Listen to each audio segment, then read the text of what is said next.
day 1 of 20 of getting a grip on your personal finances, right? Like, have you been like pulling your hair out and you're going, what can I do to set up some systems, right?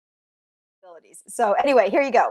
So what I decided to do, I decided to do 20 days of getting on track in your personal finances, just in case there's suggestions that I can give you, right? Everything is a suggestion. You decide what you're going to pick and choose, decide what systems are going to work for you. This is a focus on your personal finances, but you can take this and maybe do it for your business finance. And here's what I want to tell you. God is in the details. God is a God of order. And what's the other one? God, right, encourages, the Bible encourages discipline. So we don't have to look at discipline as a bad thing. We should look at it as discipline. When we live a disciplined lifestyle, it actually gives us freedom. But how am I going to incorporate all this kind of stuff with what I'm like with the busyness of my life? How am I going to start incorporating certain things? Can I start incorporating certain things now to get on track and get a grip of my personal finances? And then you might want to take these systems then and move them into whatever business you're doing, whatever profit center you're doing, right? So now, as I'm personally, you guys, I'm creating a subscription box. So I'm also going to drop training in here. As I'm going to do in our 2021 mastermind, I'm going to drop some training in the subscription box. But for anybody who's interested in creating a subscription box, right? Might be good for direct sales network marketers. I'm getting ready to do that with the paparazzi business. I'm going to create a VIP subscription box, and then show my team how, if they want to, they can do this to grow their business and to have steady income coming in every month. Because you guys know I am all about duplication, like ditto money, right? That is, I think if you have systems set up for that, then you can continue to have time leverage where you're making more money in less time. So what we want to do is we want to have time leverage. But for right now, we're going to do 20 steps of getting on track in your personal finances. You decide whether you want to do this step or not. It's all up to you. But okay, lifestyle results planner, you guys, right? Let me show you in this book, in this planner, you have, look what I'm learning to do. And this is what I love. I love that I'm learning things with technology, and you guys are so merciful and gracious to me to let me learn. This is what I want to tell you also. The team of people that you are and the people that you're meant to influence, they're going to fall in love with you, and they're going to give you grace to grow. So you guys, you just got to keep pressing forward. You want to pay attention to what actions you're taking in every area of your life, your schedule, your finances, your health, your business, growing your profit, right? You want to pay attention. You want to take an action, pay attention, and decide what you're going to tweak. But those people who are following you, they're falling in love with you. So they're okay with watching you grow. And it actually, so I just want to thank you guys for always just giving me room to grow. And what we want is we want to grow your bank account together, right? And we want to grow and increase and advance together, because I am wanting to build up philanthropists, right? That means people who are in a certain place financially where they're able to have money to take care of themselves, have time balance, have time freedom, take care of their children, right? Have time to have fun in life, and then have time to give to whatever it is that God places on your heart and mind to give, right? So I just want to thank you guys for giving me room to grow. I love you guys and appreciate you guys so much. Okay, here we go. So in one of the pages of our Proverbs 31 lifestyle community, you see this month page. Okay, that's one side, and then this is the other side. So see on the other side where it says monthly focus. So you guys all know that the workbook planner is for sale. I'm actually creating about 4 or 5 workbook planners now that's coming out of this. I'm going to do one for 10 days, anybody who's focusing on just raw. But anyway, for this particular planner right now, we have monthly focus. Okay, so you see that this is fillable, so people can start and stop. This is one of the things I want to tell everyone. Everyone keeps saying, I'm going to wait till the beginning of the month. I'm going to wait till this. It's fillable. The reason it's fillable is two reasons. One is I want to slow you down. Everybody is so busy. I want you to slow down. I want you to take time. I want you to take time to think about what you're thinking about. I want you to look at a tree for 45 minutes, right? And think about nothing once a day. If we can build you to the point where you have that in your time schedule, I'm telling you, that's just a great thing. And I just watched this video on how the Japanese encourage you walking in the woods because of all the things that like looking at a tree and being around a tree releases for your health. But um, anyway, so the reason it's fillable is so that you can start and stop again. And eventually it's going to get to the point where you're actually going to take a whole month and use the whole month. So start today. Don't wait until tomorrow. Don't wait until Monday. Don't wait until the first of the month. You guys, this is June 2nd. So I could have said, oh, I should start something like this next year. No, we are in the middle of the month now, right? It is okay right now to say, hey, I'm going to take some time to get on track in my personal finances. Now is always the best time to start that, right? So start your planner today. Don't wait. Learn. You can reuse the pages, back up. I mean, I'm telling you, I have started and stopped working through this planner because I want it to be functional. One of the things I'm probably going to do on this page is I'm going to probably make these lines that say monthly focus smaller, and I'm probably going to put a box in it, like just like how the big one has a box where you can check off that you did something. So here's my suggestion on how you can use this month focus, right? So that's one side. So that's the whole month focus, how you can use that. All right. So what you want to do is you want to write down on the right-hand side every single bill that you have for the month. So that's why I say I probably need to make that space smaller. My daughter told me I needed to make it smaller, but I'm like, no, we're older. We want big. We want to be able to see it. But I might want to be able to do that just so that they can have room for more columns. I want you to write down every single bill you have, your rent, mortgage, electric, cable, car insurance. Jot it down in the order of which actually it's even Delilah, I'm trying to slow you down. Is it Delilah or JoJo who said that? JoJo's like, I don't have time to fill it in. I'm trying to create more time for this girl.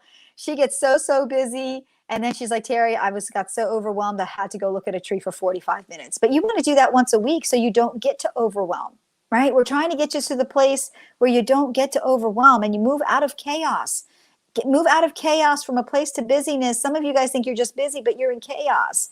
And we don't want to be in chaos. We don't want to be in busyness. We want to be in a place where we have time to look at a tree for 45 minutes, right? Okay. So, and we have time to fill it in. So that's why, because it's to make you think. I want you to actually be thinking about what you're writing down, right? Like that's just the space that says the daily scriptures. I want you to take the time every single day to write it down. Say it out loud so that your soul can hear it, so that your spirit can receive it, right? Okay. So what you want to do is you want to write down every single bill that you have for the month.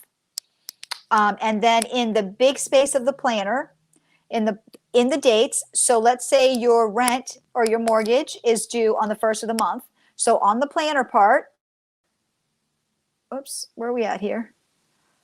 On this planner part, you're going to write down the dates of the month, first, second, third. So if your rent is due on the first, write down rent or mortgage and the amount. If your electric is due on the 5th, write down the date and then the amount, right? So use this right now if you want to take steps to actually get on track. So this is your step for right now. Okay, we're going to have 20 days of this. So I'm actually going to give you two things to do right now. We're going to have 20 days of doing this, okay? So fill in the dates of when your bills are due, right? Cable, if it says it's on the 10th, write it down on the 10th. The bill, the amount, okay? So this is for anyone who's trying to get a grip. And then on this side here, write down on the monthly focus, write it down. Rent, electric, cable, gym membership, household, which for me would mean food, gas in the car insurance. Write down all of your bills. So then what's going to happen is when you pay that bill, you are going to write a check mark that you actually paid the bill. And then you can also make notes if you want to make notes, any notes that you want to remember for the bill. Okay. So this is one of the steps that you're doing to get, because I'll tell you what, when I get super busy, what happened? Last month I got super busy and I was like, did I pay my cable bill? I couldn't remember whether I paid my cable bill or not. I don't have that set on automatic, right? And I actually, to tell you guys the truth, I actually don't have anything set on automatic. Just because of some experiences I've had in the past with automatic on my bills, I still don't have everything set on automatic.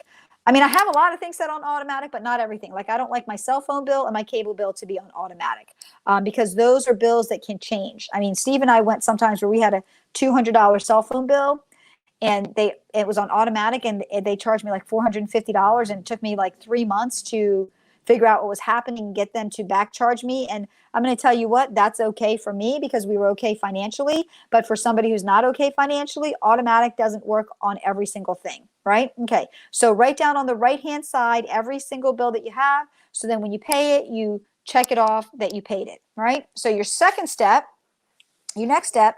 Now, see, you can do this, you guys. I'll also show you things to set up systems like for reconciling because we want to reconcile. So every day we're going to look at our ledger.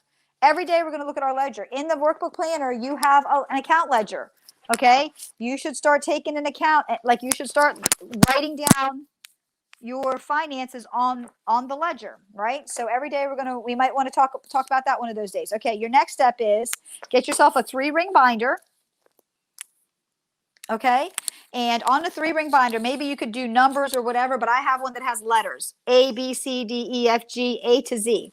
Okay, and on the 3-ring binder, I write down A might be your electric bill. B might be credit card payment. C might be bank statements, right? G might be car insurance, right? So I wrote down a list of everything that I have that are my bills also. So what happens is when my cable bill comes in, I take the cable bill, and if its cable bill is, what is the cable under? Do I even have cable on this yet? I'm just putting, cable bill is I.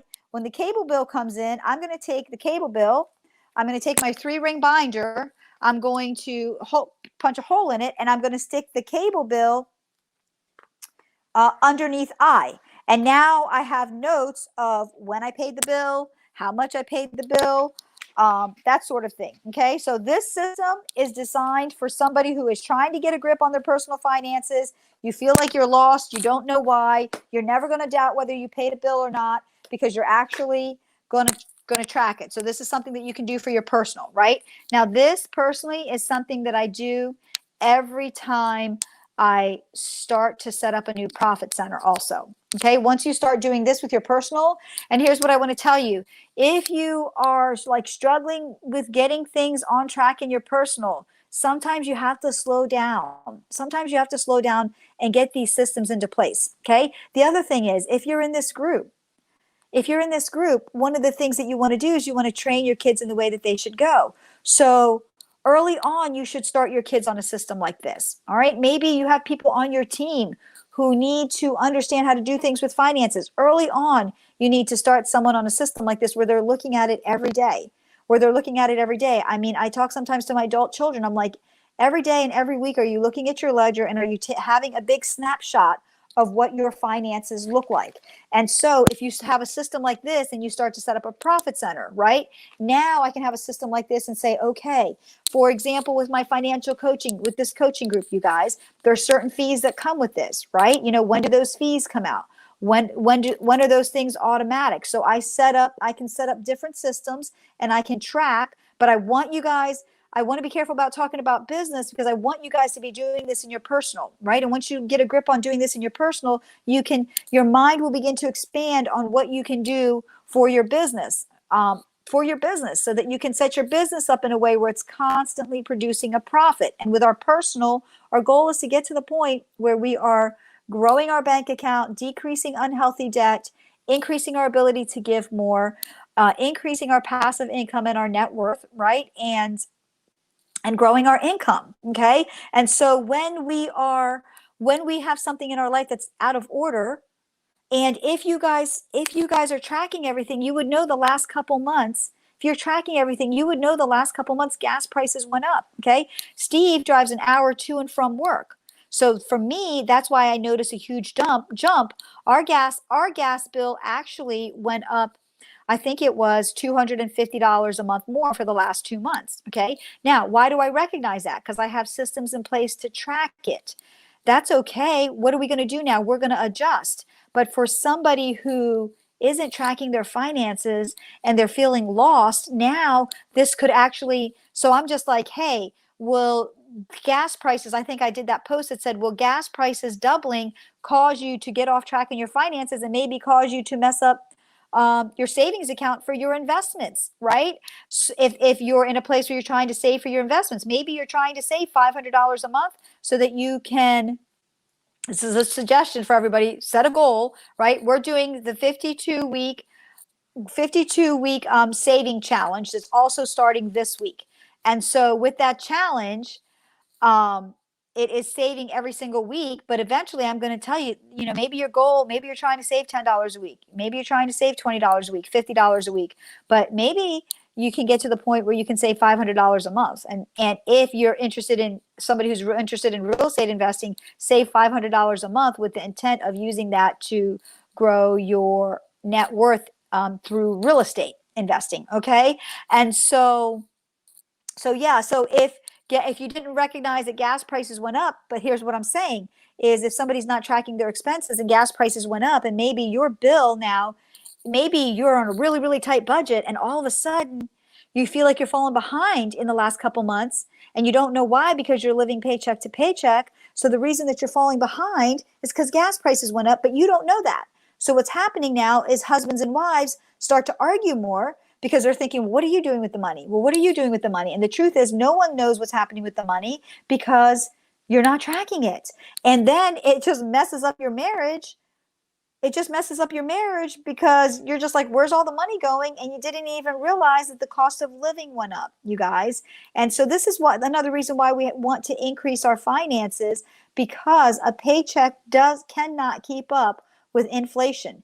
Long term, your paycheck, and if that's the only thing that you're doing, it will not keep up with inflation, you guys, right? And that's why people, when they get to a certain age, certain point in life, they realize I have to take a look at what's going on with my finances. If you're a young person watching this, listen, don't wait until your finances get a mess, right? Take care of your credit. Take care of, don't wait until things become a mess in order for you to find out, hey, now I have to fix something. Start learning about your finances now. And okay. All right, you guys. So that's the tip.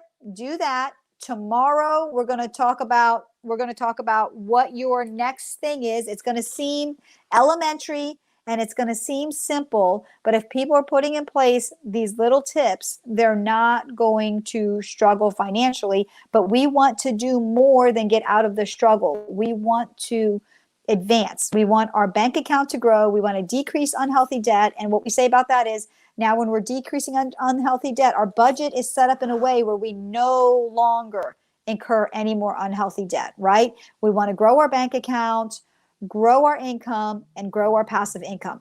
Grow your income while decreasing unhealthy debt. Grow your income while decreasing unhealthy debt, right? It's following that system. And that could mean increasing your income $100 a month, you guys, $100 a month, right? Okay. So now I'm going to go live in the 52-week. If you guys are watching this, I'm going to go live in the 52-week saving challenge and talk about that and talk about how that's going to work. If you're not in that group, and if you're in this group and you're not on my texting service, 302-208-9411.